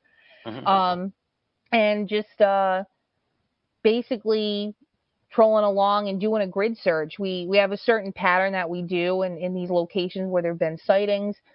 I have a certain zigzag pattern that I do with the sonar because the beam of the sonar only goes so far. So I basically do this whole area where they've been seeing a lot of the rock ledges, and I do a certain grid pattern. Excuse me. And it's just a lot of running around and just trying to, as with the sonar. I mean, with the hydrophone, I go to certain points and I just listen. And that's probably the easiest part is the listening, but it gets extremely boring as well because it's like, what the heck? The sonar is always, you have to keep your eye on the sonar. And now I have it where it's video and it connects to my phone, so it's recording the whole time. Unlike the first time in 2019 where I had to be really quick with my hands and do the snapshots of when I see something weird on that little tiny screen that I didn't know what the hell what it was until I got it home. And it's a school of fish, it's a shipwreck, it's a bunch of logs on the bottom. So the technology definitely has helped, and I'm so glad that I got the military grade sonar because I wouldn't have gotten that video last year. I would have gotten just a still shot thing, and it would have been, I mean, I probably wouldn't even have caught it because it was so quick. Right. It was extremely fast. So all told, between the ground search, from the shore searches, and the boats, you probably looked for this thing like hundreds of times, right? Absolutely. I mean, I can't even tell you how many damn hours I put into this, and it's just, I mean, I would honestly, I would get really really exhausted. I mean, it's exhausting work, and everybody's like, "Oh, I'm so jealous of you." I'm like, "What the hell are you jealous about? You have no idea Yeah. how much like physical work. I mean, I just filmed with a Japanese crew that some of them came all the way from Tokyo, and it was the biggest last minute thing I've ever done. It was like I was going up to the lake. I already had my plane tickets booked, and I'm like, I get this phone call. Oh, we're this crew, and they have like a base in New York City and stuff, and then they have these guys coming from Tokyo. Well, we're going up to Lake Champlain in 3 days, and we wanted to know if you could be on our show. You're the champ expert and all this stuff. And I'm like, what the hell? And they saw my sonar stuff, and I'm like, oh my god. And I said, well, first they said, well, maybe we could film in November, and I'm like, you can't film in November. It's too damn Right. nasty out. and they wanted to like rent a boat and stuff, and I'm like, good luck with that in November. So, yeah, it was crazy. And so they're like, well, we're going to be going up this week. If you can't do in November, will you be able to come up? I said, well, that's really strange because I actually have my ticket booked in a few days. And that was it was crazy. It was like fate. I'm like, what the hell? Yeah. So I ended up going up and I worked with them, and it was fun. It was a lot of work though, because they, constantly, hey, do this over again, set up your hydrophone, and we're gonna get it from this angle. And okay, they made me walk one of my friend Scott Thurber, who got the recent sonar image on his Garmin. We went out on his boat to do this whole thing, and he got video. I can't show it yet because they said that I can't show a lot of stuff until after it airs in Japan. Yeah. But I had to walk down this parking lot with my equipment, and they're getting B-roll, and I'm like, oh my god, I had to do it like 5-6 times. I'm like, I got my cardio in today. That's a good thing. And he took a video of it, and the song that he put to it was one of my funny songs that I love. The one that goes dun, dun, dun, and the drunken sailor. I don't know if you ever heard it. I think I know that one. Yeah. I'm like, Scott, you're a trip. He's a riot. So we got a good laugh, and him and I had a good laugh and a good time, and it was fun. I mean, we went out to the location where he got the sonar, and it was interesting to go to the spot because there's a lot of drop-offs and there's tons of bait fish, and now I can understand why, that area is so great for. I mean, that's it's just it fits into where I got my sonar as well. These drop-offs and in these certain places where these fish congregate is where they like to feed. So when he brought me to the spot, it totally made sense. And I said, wow, man, like this is cool, because I'd never been up to that part of the lake to do research. I mean, I've been by it and I've been on the shore and stuff, but I've never been on a boat in that exact area. And so it was a new thing for me, and it was really great to see where another friend of mine had a sighting that I'll be featuring on my documentary that I hope to be getting out the beginning of next year, Lady of the Lake, The Search for Champ. So I've been working on that. But she had her sighting around the same area of Cumberland Head, New York, in Plattsburgh. Okay. So it was really interesting to see the same area where she had her sighting, and actually get an idea of the bathymetric, which is the structure of the bottom of the lake in that area. So it was cool. It was a really neat learning curve, and seeing a different area of the lake on a boat, and listening to Scott's fishing places that he goes and catches a lot of large lake trout and stuff like that. It was really, really fun, and we had a good time. And it's always fun. I had a good time working with the Japanese. This was the third time that I worked with a Japanese crew. Oh, wow. So they're really into Champ, lake monsters. I mean, they came out with Godzilla, for crying out loud. So they have there's definitely an interest in that. There's one, not Japan per se, but there's one, a famous one in China that there was just a recent video of that came out like last week or a couple weeks ago that we covered at the coast site. So I don't know if I saw that. I might have seen. I'll send it to you after the show. Yeah. Well, it probably was. I was out on the damn lake doing my research, so I didn't get to see it. That's probably what was going on. Yeah. No, that would be great. I'd love to check it out. Send me the link when you can, if you could. Yeah, after we get off the air, I'll definitely send it to you. Now, I guess you've done all this searching. We're kind of winding it down now. So you've done all this searching, and you've got the fantastic sonar, and your friend Scott. That sonar from earlier this year was really something. Yeah. Wild. It was a tremendous just mind-bogglingly like it looks. And folks, we'll put the link in for that one too. But the sonar that Scott got it looks like the Loch Ness monster. Like it is like, wow, this is like some kind of Nessie-like creature. So I guess is there any way to like prove the existence of this creature once and for all besides capturing one? And why do you think one hasn't been captured at this point? I think with them being a primordial species, they've had to avoid humans for years. I mean, the Native Americans, they could have, I mean, I'm not sure because I wasn't around back then, but there was times in the 1800s where they were getting shot at. There was a general named General Barrett that shot at one, and there was blood in the water. Like, this is an account that I read in some of the history books. Yeah. I think with that, it's developed a fear in them, primordial fear. It's just something that's built into their being. I don't know, and rightfully so. I mean, what the hell? I mean, you got people shooting at you and and all that stuff. So, I mean, they're definitely elusive. But I'm just like so fortunate that I've gotten what I've gotten, and it's weird because, like I said, it's almost like somebody knows, God or whatever knows that I have good intent. And I think that's, and I also work my butt off at this stuff. So I think that's the biggest reason. I mean, I'm always out there looking and doing all this stuff.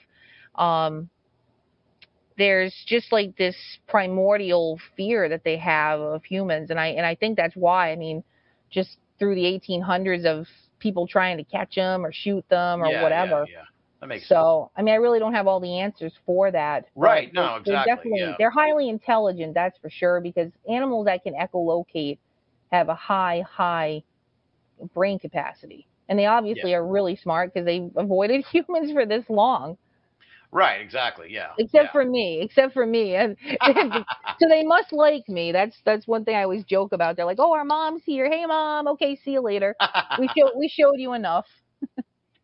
Now, is there any sort of like, you're the champ expert? Is there any kind of like, you talked a little bit sort of like the drama in a way of this kind of the scene in a way, but is there any rivalry of sorts between the Nessie contingent of people, researchers or whatever, and the champ contingent? Because I feel like, I imagine kind of maybe the Nessie people don't like the competition in a way of the American.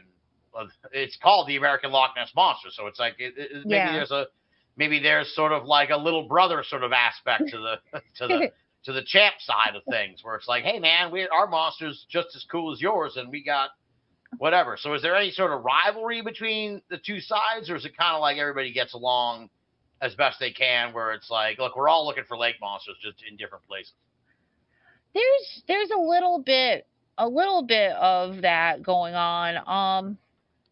I mean, it's all, like I said, it was because of that one person that started all this crap with the drama thing in the champ world, unfortunately. But that person was friends with some people over at Loch Ness. And there's one researcher that doesn't believe in Nessie at all, which is it's like, why do you still do this then?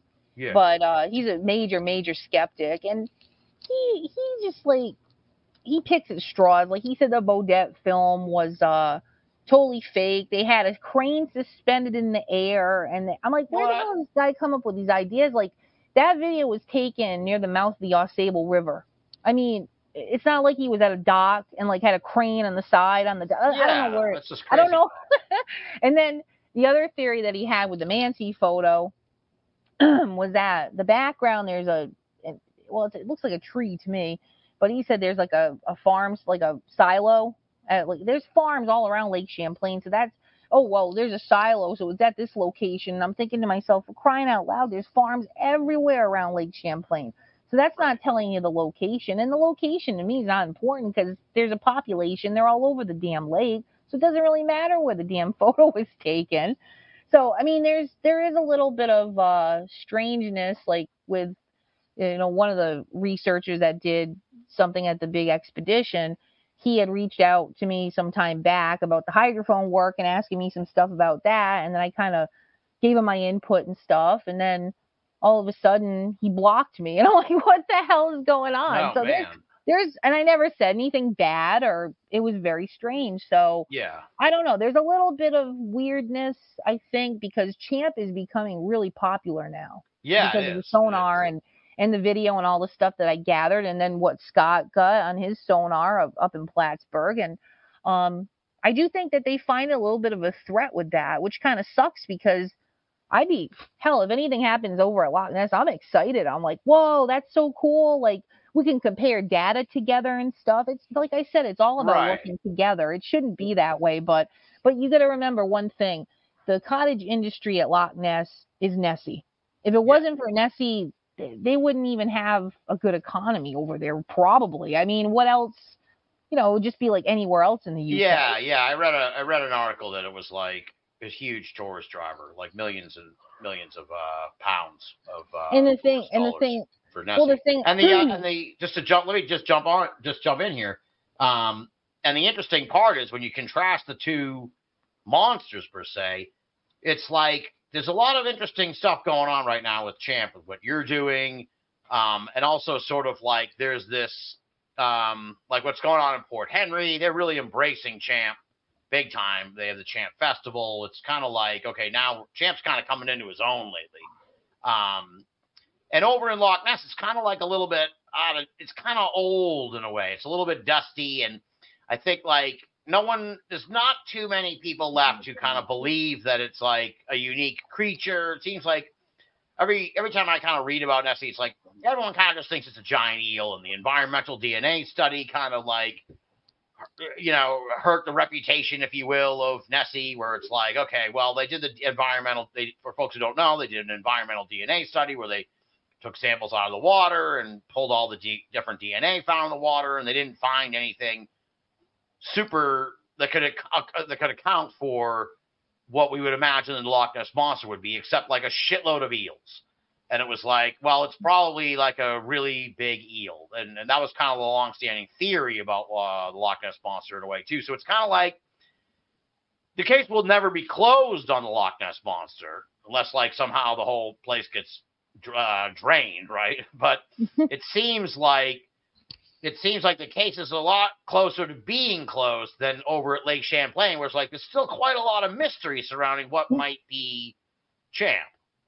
Well, what's interesting was I worked for one TV show on the CW network called Mysteries Decoded, and we did do an eDNA study.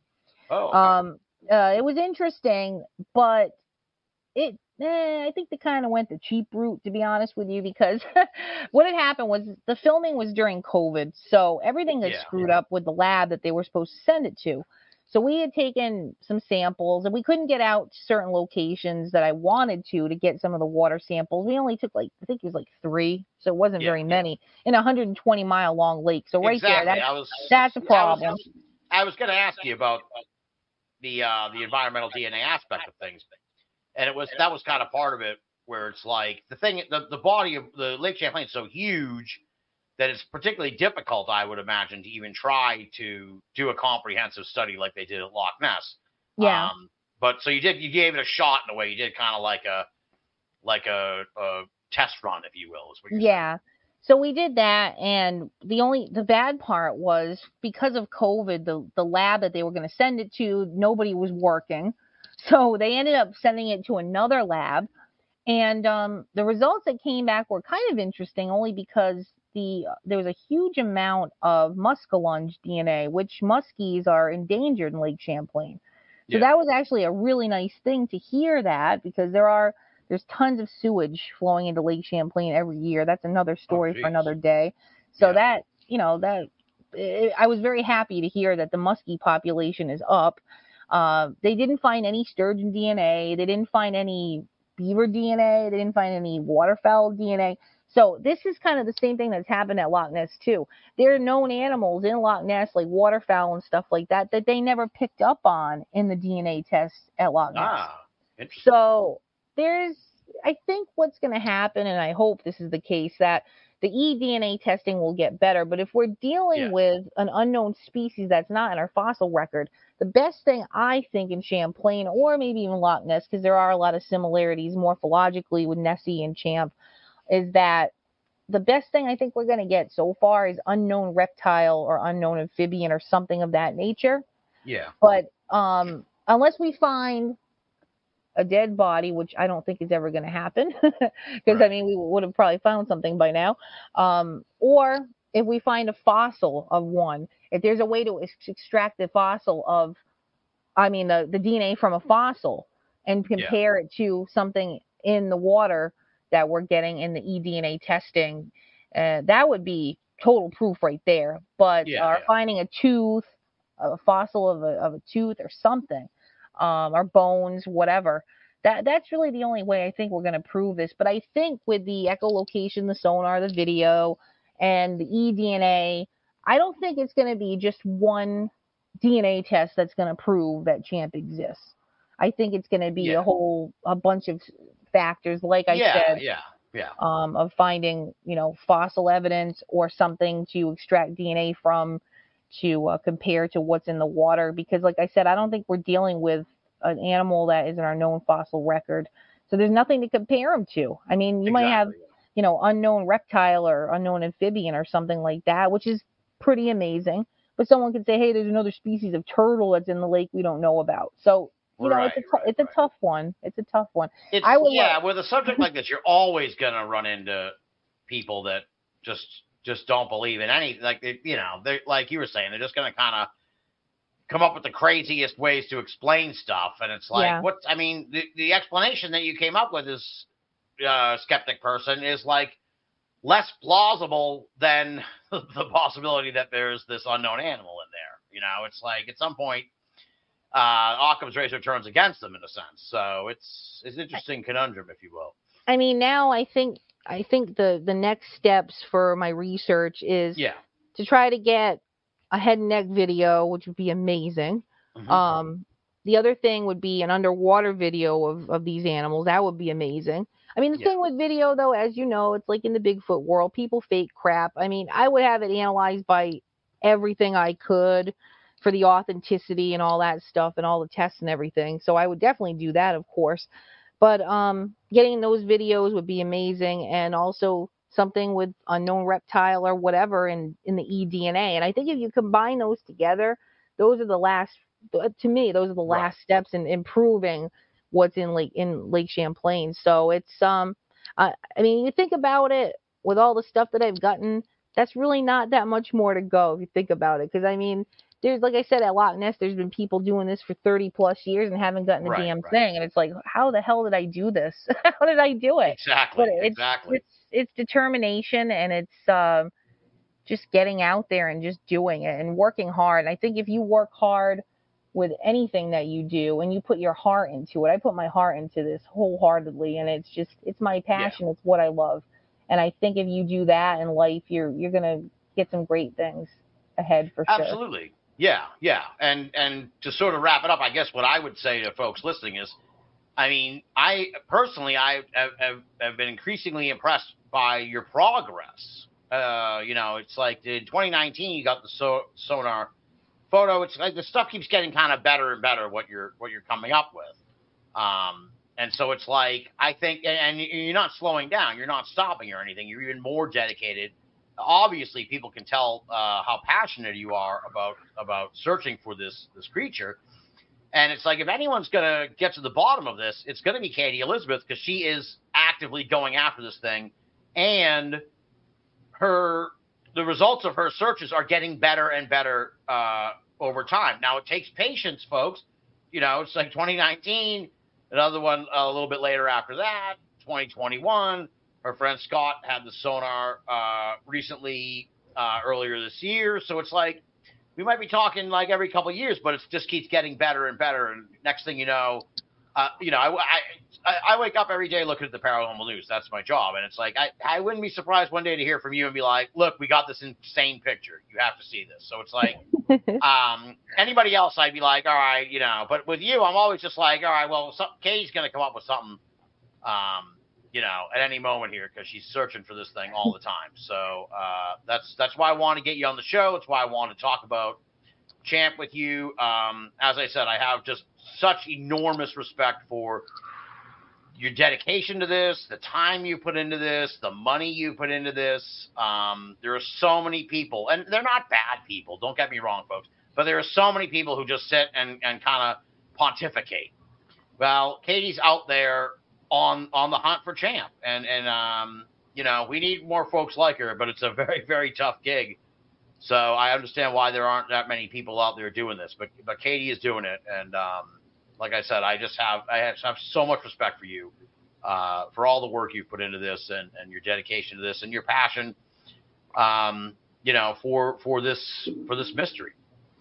I really appreciate the kind words. I really do, and it's one of those things where when you work so hard and I meet such great people like yourself, and I know that you're fantastic at working for Coast to Coast and doing their articles, and I'm always impressed by all the articles that you put out. So I'm impressed with your work as well, and I love how you're a straight shooter too, and I think that's why we get along so well. I think we're just kindred souls. So I think so. It's been great. It's been great, and I really do think that the future is definitely promising. And with the new ROV that I just obtained, I have a drone that's completely waterproof that I can get underwater video with as well, land it in the water, and I can even bring my hydrophone out to locations without the boat, and it has a payload claw on it where I could drop the hydrophone cord down and record. Awesome. So I've got some really great technology that I've just purchased, and I'm really looking forward to using the new technology. And I really think in the next few years we're going to really get something awesome. And then it's really,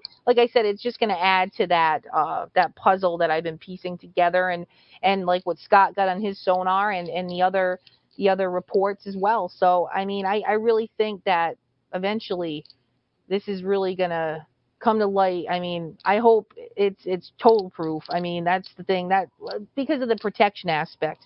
It's not like, hey, I want to be this famous person because I proved champ. I want people to be aware that there are species out there that are yet to be discovered that really are reality. I mean, the Native Americans didn't pull this stuff out of their behind. They were seeing animal. I mean, the Celts even talk about the water horses and the Kelpies. Then you have, even in Italy, they talk about the hippocampus, which is the scientific name for seahorse. But the hippocampus was basically a serpent. And then you have the Vikings that in the front of their ships, they had the water horse in the front of their ships. And these people didn't even know each other. So they were seeing real animals. And the protection aspect to get nationwide, like a huge protection law for these animals. And that's my biggest goal, the protection aspect, because to me, they're the last of their kind. You've got the Nessies, you get the champs, Yogopogos. There's certain lakes. I mean, there's tons of lakes that have reports of creatures. Whether all of them have something that's like champ, I don't know. But I'm actually going to Loch Ness in June to do some research. Oh, that's awesome. And I'm going to be going to Loch Morar, which is indirectly connected to the sea by the River Morar. So that's a very, very interesting lake. And it's very deep. I think it goes down to 949 feet. Oh, wow. And it's about 10 miles long. So it's definitely not as like a pond compared to Lake Champlain, but not in the depth. Yeah. So I think that's going to be promising because Loch Morar is very, very clear. Lake Loch Ness is not. The peat content is terrible in Loch Ness, and you can't see a damn thing. It's like tea. It's like tea. So Loch Morar is very clear, and I have the new ROV, and I'm looking forward to trying the hydrophone work and see if I get something similar to what I've gotten in Lake Champlain. And if I did get it at Loch Ness or Loch Morar, that would indicate if it's similar sounds that we're dealing with the same species or something. Yeah, exactly. So I'm looking forward to that trip, and I'm going to be going with my friends from the Center of Fortean Zoology. They're based in the UK. Oh, yeah, I know them, yeah. Yeah, the CFZ. And I'm actually the USA administrator for the CFZ. So it's going to be fun. It's going to be a cool trip. There was a couple of people that wanted to go on like a whole tour of like all these haunted towns. I'm like, listen, I don't have time for that stuff. I got my equipment. It's going to cost me a crap load of money to bring my equipment. She's looking for lake monsters. Who has time for ghosts? So I had to kind of set them guys straight. I'm like, listen, as much as I love to do that, we got to stick to our guns and stick to the plan with the protocol at Ness and Marar. So they're like, okay, I guess we could do a tour thing another time. So, but it's going to be fun. It's going to be a good time. They're a hoot. I love them all. They're always very respectful to me. And I love working with them. So it's going to be a good trip, and I hope to produce some results. Excellent. All right. So on that note, let's just plug the stuff, and we'll say goodnight tonight. Now the book is Water Horse. Did you say? We've talked so long. I remember something about Amazon. Was there? Yeah, is it available on Amazon? The book? Yeah. The ebook is on Amazon. Okay, that was it. Yep. And it's Water Horse of Lake Champlain: The Search. That's the newest one.